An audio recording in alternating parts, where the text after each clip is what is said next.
If you were a cop and you saw someone overdosing in the back of the car, what would you do?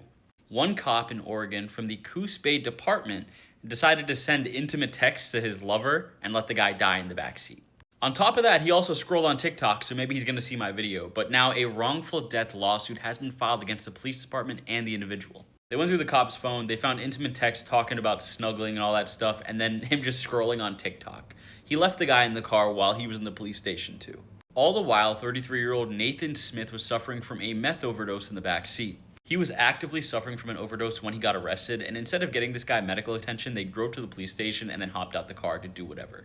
They could have given him Narcan, they could have just dropped him off at a hospital or something, or given him any kind of medical care, but no. Now, on the day of his death, they had 3 separate incidents with this guy. One at 11 a.m., they took his meth pipe away.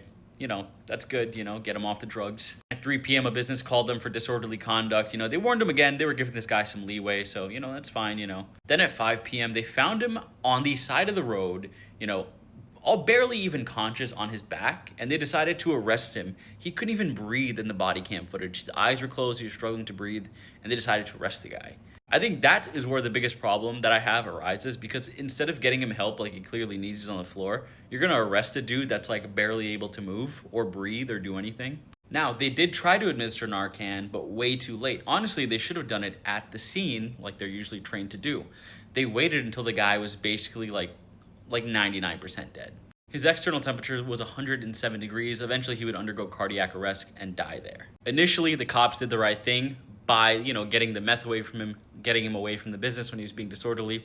But they really messed up on where it was important, and that was saving his life.